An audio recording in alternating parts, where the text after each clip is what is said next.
Good morning.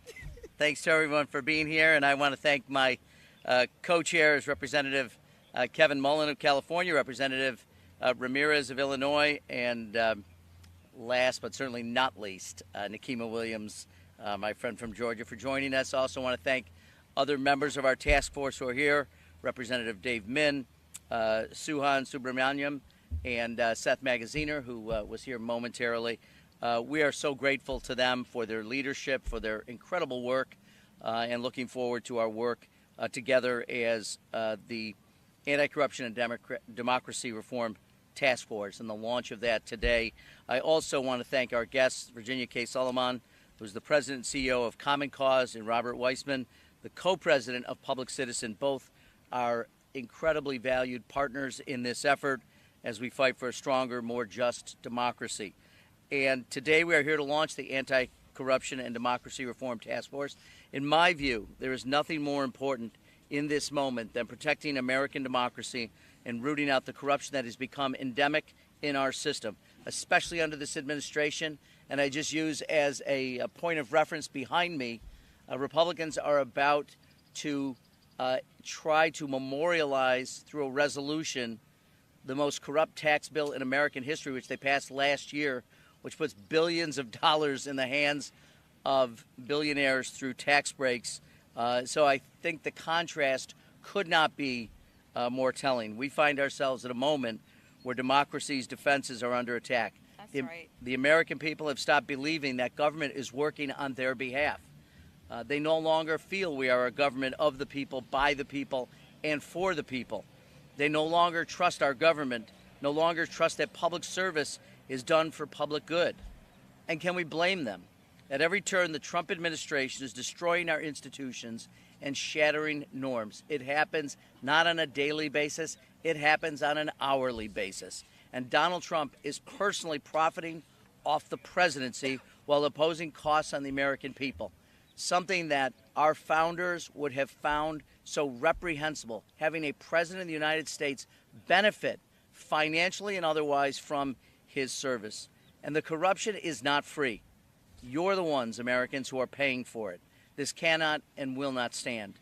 This task force will bring members together to take a hard look at the root causes of corruption and create a stronger, more unified democracy that works for every single American.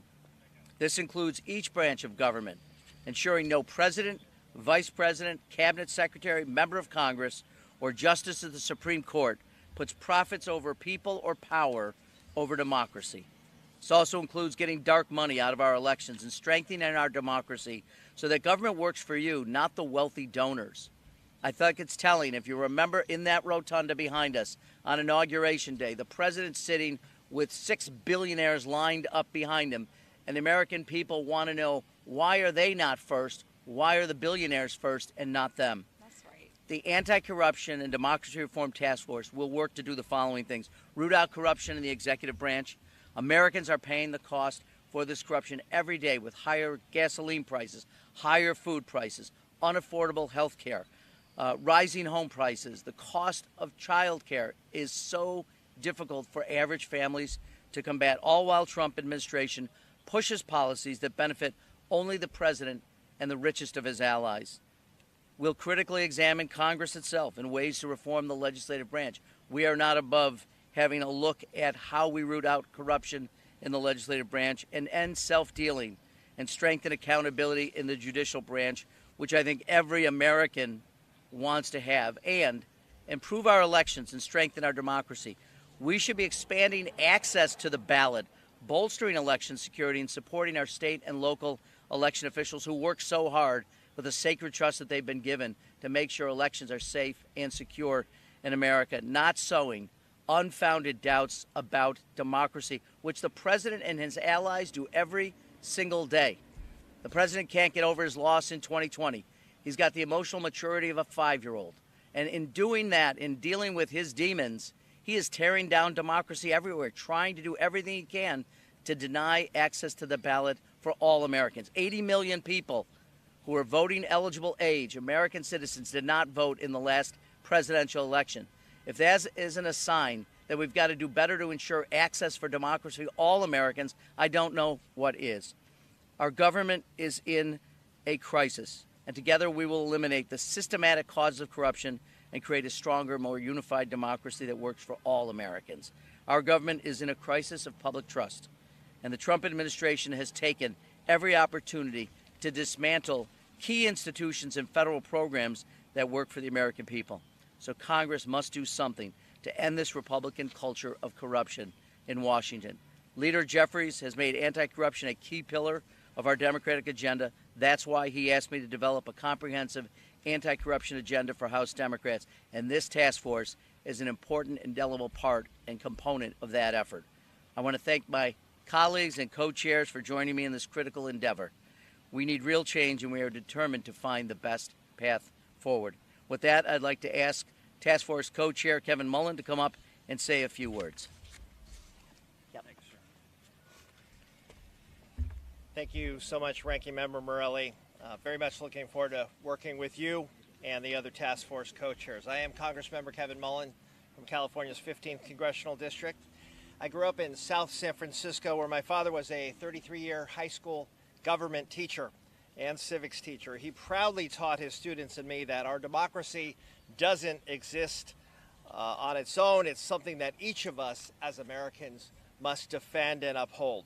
All of us are heirs to a 250-year-old political system, and I do not say this lightly, but now we are at a DEFCON 1 moment for our democracy. Our America, as we know it, is facing existential threats, and the attacks are coming from the highest level. President Trump and his Republican majority, who are ceding power to the most corrupt presidential administration in our 250-year history. We've seen Trump sell out American innovation to foreign adversaries and exploit his position for personal financial gain to enrich his family with crypto. He doesn't work for the American people. He works for the highest bidder. He's unilaterally bolstering the stocks of companies that have donated to him, and he's placing undue influence on the market. And now Trump is saying he'd offer blanket pardons to anyone who has come within 200 feet of the Oval Office, outright encouraging illegal behavior. It's corrupt, it's undemocratic, and it is shamefully un-American. All the while, Trump and Republicans have done nothing to help working families or address our affordability challenges. And now, because they know many Americans are fed up with their failed policies, they're trying to make it harder for U.S. citizens to vote. Free and fair elections and the ability to cast a ballot are the most fundamental tenets of a democracy. When people have safe and secure opportunities to vote and the process is made easier, we have a healthier and more inclusive democracy. I spent 10 years in the California State Legislature before being elected to Congress, and one of my proudest accomplishments was to pass a bill that made my home county the first in the state to pilot an all-mail ballot election. A nonpartisan study of the pilot proved the efficacy of voting by mail with increased voter engagement across all demographics, and it led the way for California to hold its first all-mail ballot election in 2020. Now, upwards of 80 to 90% of California voters cast their ballot by mail, and nearly 1 in 3 Americans across the country vote by mail. Even President Trump himself voted by mail, all the while threatening to take this method of voting away from regular Americans. We know there are extensive safeguards built into the process, like signature verification for mail ballots and a strict chain of custody system to ensure no fraud. Research has shown our elections are safe and secure, but the fear tactics and voter suppression efforts we have seen are simply because President Trump and Republicans know their policies are wildly unpopular. Why is it that Trump only thinks elections are rigged when he loses? He wasn't claiming fraud in 2024 when he won. It's illogical and it's corrupt. We're now facing voter suppression efforts like the SAVE Act, Trump's executive order to effectively ban mail-in voting, and threats to send ICE to the polls. The American public deserves and needs assurances now, and they deserve to have confidence in all levels of government, from the legislative, executive, and judicial branches to their ability to lawfully cast a ballot free from political interference. That's why I'm so proud to join Ranking Member Morelli, co-chairs Williams and Ramirez, our fellow task force members, to weed out corruption in our government and strengthen our democracy. And now it's my honor to hand the mic over to Congresswoman Delia Ramirez, who's been a tireless fighter on behalf of our democracy. Congresswoman.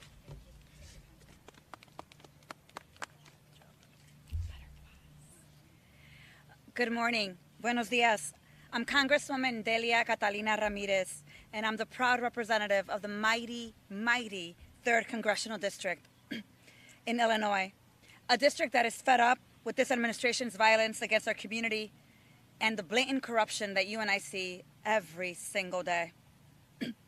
Yesterday, Vice President J.D. Vance said, "I think people don't have an idea how bad the corruption is in Washington, D.C." He said that. J.D., Look in the mirror. look in the mirror. And let me tell you that the people in my district are well aware of the corruption in Washington, D.C. They know that corruption is written all over the Trump-Vance authoritarian administration because corruption is a tool for authoritarians to consolidate power and reward their loyalists. And my constituents see that corruption every single day. Many Americans are all too clear that we are well past democratic backsliding. They know that they're living in a full-on fascist takeover by the Trump-Vance regime. We are facing multi-front struggles that threaten the very foundations of our own democracies. How do you see it? From big, unaccountable money in politics buying representation, to the authoritarians' attempts to erode free and fair elections, to the spreading of this white nationalist terror to disenfranchise black, brown, and low-income voters, and the self-enrichment of public officials and campaign donors with your taxpayer money. Our democracy, in fact, is under attack. You see, our democracy is weaker when the voices of working people are buried in the volume of ads millions of dollars can buy. In Illinois, our communities were flooded with over $35 million in dark money spending, including from Republican donors trying to buy Democratic primaries and silence our communities. People on the ground are sick and tired of super PACs, shell PACs, billionaires, mega corporations buying undue influence in our politics and our seats in our elections. Our communities are also tired of being terrorized by Trump's national paramilitary force. It's called ICE. Today, as Trump deploys ICE at his whim, we are collectively confronting the threat of agents with guns at polling places. Would you ever have imagined that we would be living with that fear? His threat harkens back to dark days and reflects tactics that have always been used to try to intimidate black and brown voters and all those who seek change in the ballot box and try to keep them from exercising their voting rights. At the same time, Republicans in Congress are working to disenfranchise millions of Americans by passing legislation like Save America Act or what I call Save Their Ass Act, given the unpopularity of their policies. And as they try to disenfranchise us, they expect we look the other way as President Trump and his family have approximately made $4 billion off the presidency since returning to office. Let me repeat that. They've made more than $4 billion since he returned to presidency. And his campaign donors have padded their pockets with record high earnings by profiting from our pain. But the administration tactics are not new, and we know that we can't just fight back in the streets. We have to fight back in the courts and in Congress. And it is why I am so proud to join my colleagues today in launching the Anti-Corruption and Democracy Reform Task Force. Because we understand that we have an obligation to repair and expand our democracy. We have an obligation to be more inclusive, more representative, and more accountable to the people. We must get money out of politics. We must root out corruption anywhere that it is, whether J.D. Vance sees it or thinks that people see it or not. Because it is our responsibility to make sure that we call out corruption, whether it's in the White House, the Supreme Court, or the House of Congress. It is up to us to step into this work, to roll up our sleeves like I have them right now, and to make it happen through cooperation, through organizing and solidarity. That is what democracy looks like. Because democracy is too delicate, too precious, too significant to leave it in the hands of those who don't value it. The stakes are too high, but our resolve is greater than the risk. Because cynicism, fear, and hate won't usher a thriving future we collectively deserve into reality or realize a world full of possibilities. The only thing that does that is hope, is love, is courage, and the work that we will do through this anti-corruption task force. With that said, I want to introduce to you my colleague who knows this work so well, my colleague who has spent her life doing this work, and that is Congresswoman Nikema Williams. Thank you, thank you. Good morning, everybody. It's okay to have a little call and response. I'm Southern, y'all. Good morning. Good morning. Y'all, I am Congresswoman Nikema Williams, and I proudly represent Georgia's fighting 5th Congressional District, where we are no strangers to fighting against this administration and all of their corruptive tactics that are influencing our democracy at this time. This is one of the most corrupt administrations in our country's history, full stop. And that corruption is bleeding into our elections. The words nationalize elections, let that sink in. Nationalized elections should not be coming out of United States President's mouth.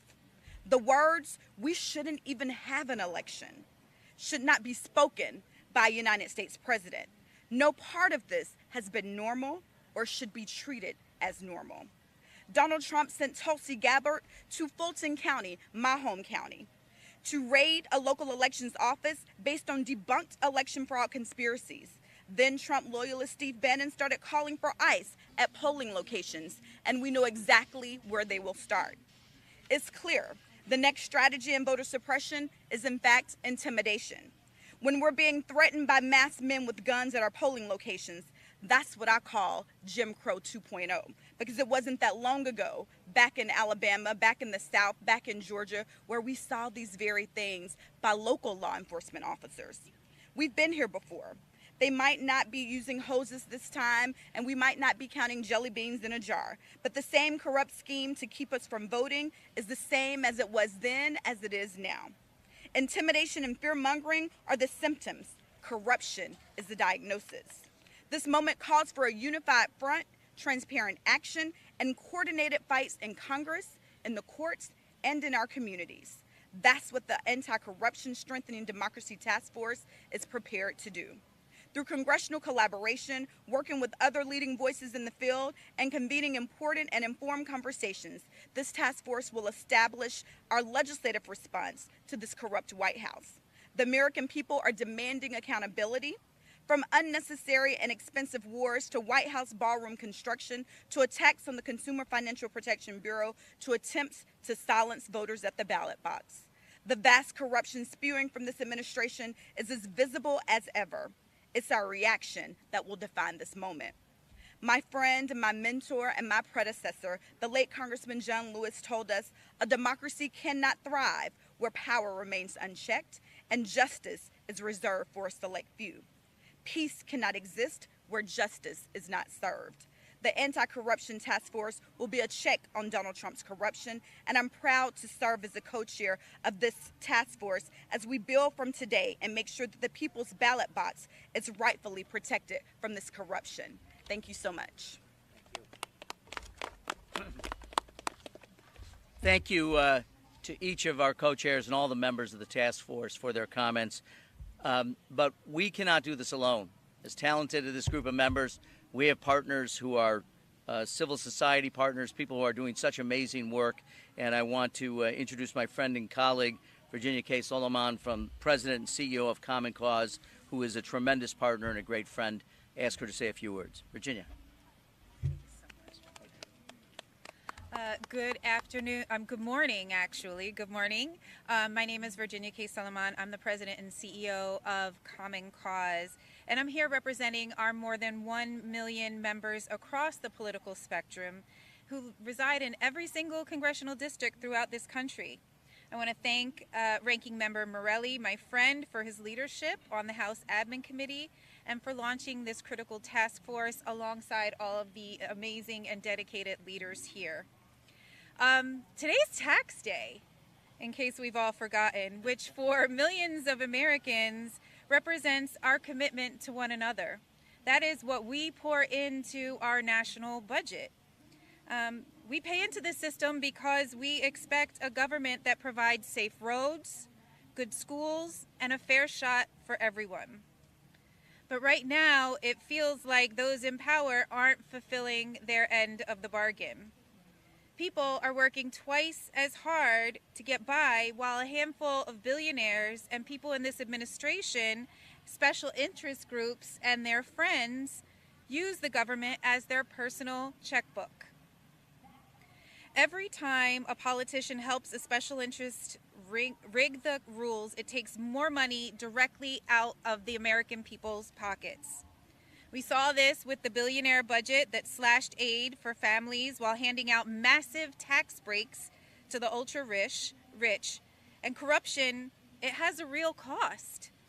It is the primary driver of the affordability crisis that we are facing. It creates hidden taxes on every working family in our country. When the system's rigged for those on the top, things like health care and groceries and housing and gas get more expensive for the rest of us. And we shouldn't have to choose between a government that works and a life we can afford. The budget that gets put forward is a moral document and a statement on how we see the American people, whether or not we value every single person in this country. And for far too long, we relied on politicians to do the right thing. We've learned the hard way that we need more than just good intentions. We need hard guardrails to stop the self-dealing all across government, in the executive branch, our courts, and even here in Congress. This isn't about left or right. I want to be really clear. For organizations like ours, it is not about what side of the political aisle you fall on. People across the country, whether you are red, blue, purple state, we're finding ourselves living lives that are much more difficult than they were just a few years ago. And it's unfair at the end of the day that rules like banning a stock trade in Congress or stopping a president from cashing in are being blocked by partisan actors on another side of the aisle. And this task force, it is a critical step towards rooting out corruption and making government work for the people again. Whether it's banning those stock trades or making sure that the president can't give himself a $10 million paycheck just because he feels like it, because there's some administrative loophole that allows for it, it still doesn't change the fact that it's corruption. So the launch of this task force, it proves that when we organize, we win. We are moving now, not waiting for the next election to assure if our government finally puts people over profits and democracy over billionaires. Thank you so much, and I'll hand this back now to Representative Morelli. Thank you. I'd now like to ask Robert Weissman, the co-president of Public Citizen, to come forward. I'm so grateful for his efforts and Public Citizen for all the work they do and for their partnership. Robert?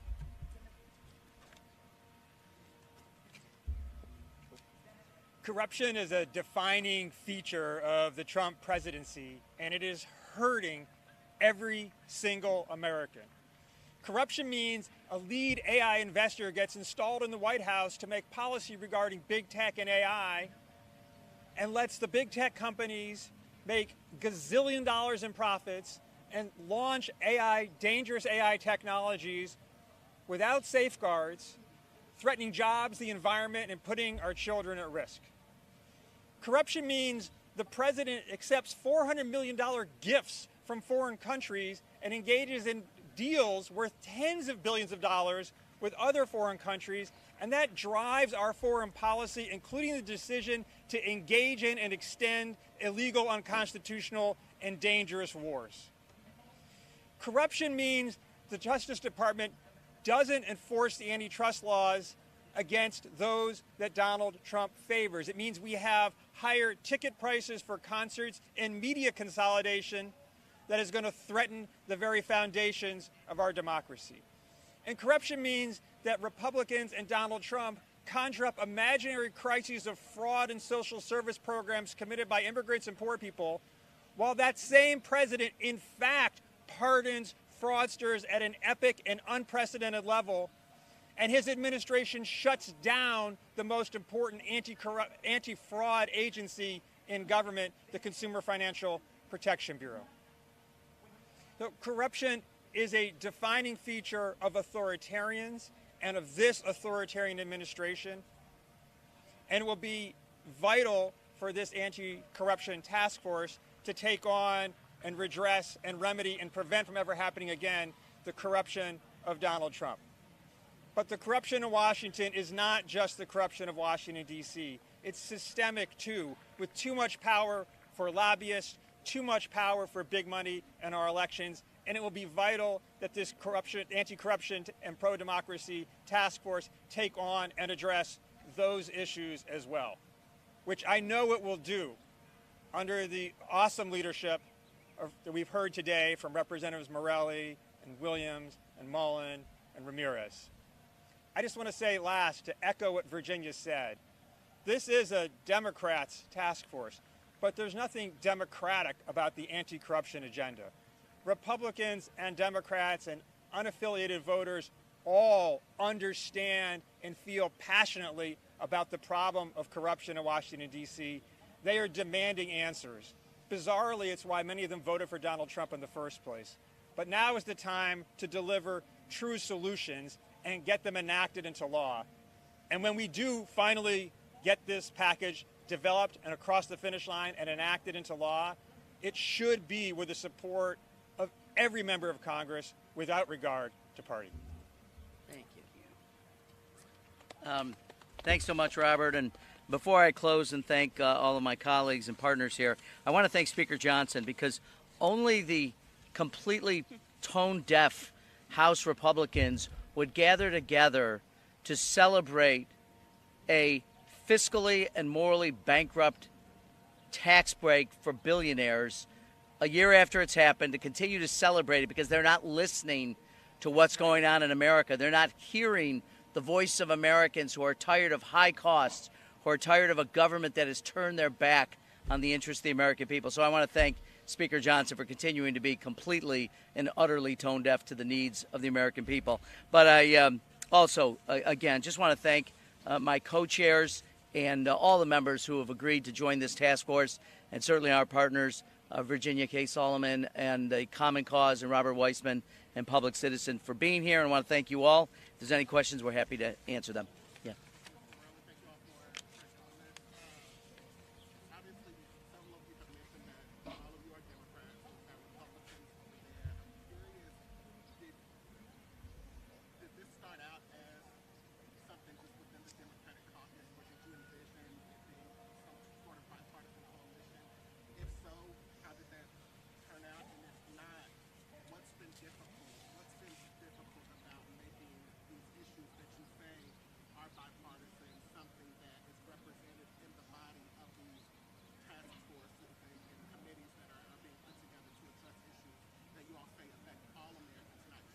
Yeah.